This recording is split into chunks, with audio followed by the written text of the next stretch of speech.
بسم الله الرحمن الرحيم. وعن أبي هريرة رضي الله تعالى عنه قال قال رسول الله صلى الله عليه وسلم: من كان له سعة ولم يضح فلا يقربن مصلانا. رواه أحمد وابن ماجه والحديث صححه الحاكم. لأبو هريرة رضي الله تعالى عنه څخه روایت دی وای چې رسول الله صلی الله علیه وسلم فرمایلی دی: من کان له سعة ولم يضحي، چا سره چې وسه او طاقت د قربانۍ وي او قرباني ونه کړه، فلا یقربن مصلانا، نو دا انسان دی د اختر د لمونځ د ادا کولو دپاره زموږ عیدګاه ته نه راځي. روایت خو حسن دی، مسند احمد، ابن ماجه او حاکم درې واړو نقل کړی دی، او مرفوع دا حسن دی که څه هم موقوف راغلی دی. حدیث په ارزښت او ضرورت د قربانۍ باندې دلالت کوي چې ښایي مسلمان چې وسه او طاقت د قربانۍ ولري نو باید قرباني قضا نه کړي. امام مالک رحمت الله تعالی علیه به دا ویلي: زه خو دا خوښه ګڼمه که چېرته یو بنده مسلمان د قربانۍ قرض خلاصولی شي، پیسې دې وله قرض کړي او حیوان دې واخلي او هغه دې د الله په نوم باندې حلال کړي، تر څو دا مؤمن او مسلمان د لوی ثواب نه بې برخې نشي. دا حدیث هم په دې معنی دلالت کوي چې قرباني ډیره ضروری ده.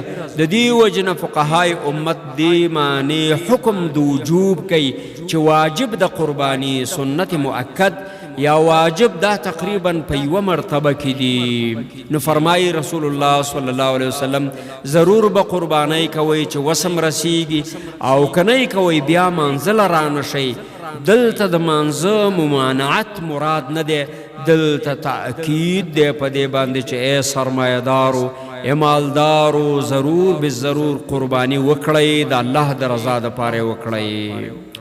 وعن جندب بن سفیان رضی الله تعالی عنه، او د جندب بن سفیان رضی الله عنه ځینې روایت دی، قال دی وی: شهدت الاضحى مع رسول الله صلی الله علیه وسلم، حاضر شوی ما د لوی اختر لمونځ د نبی کریم صلی الله علیه وسلم سره.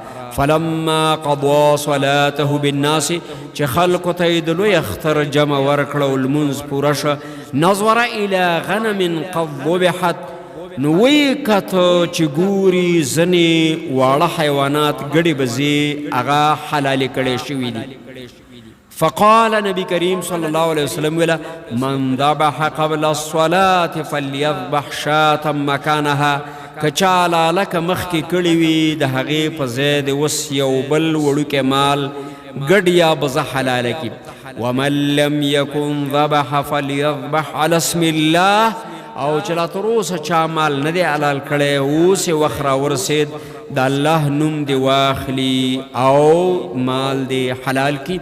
متفق علیه. د جندب ابن سفیان رضی الله تعالی عنه خپله مشاهده او لیدنه د دی وایي د لوی اختر ورځ وه، موږ سره د نورو مسلمانانو راغونډ شولو او په امامت د محمد مصطفی صلی الله علیه وسلم مو د لوی اختر لمونځ ادا که.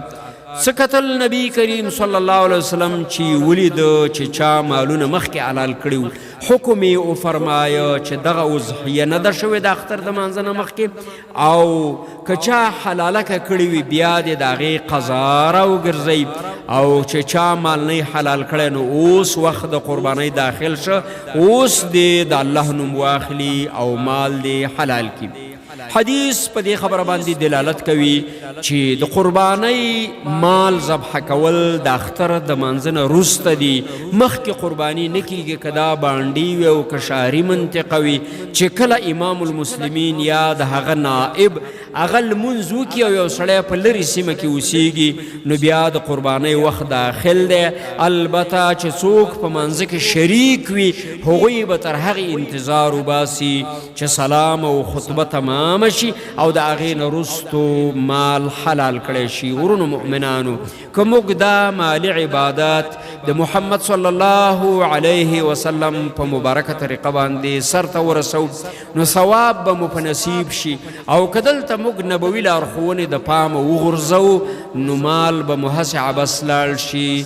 زما هیله ده چې ټول مؤمنان به د قرآن او سنت په رڼا کې قربانیانې کوي، په سنت برابر. والله دې ټولو ته توفیق نصیب کاندي. واخر دعوانا ان الحمد لله رب العالمين.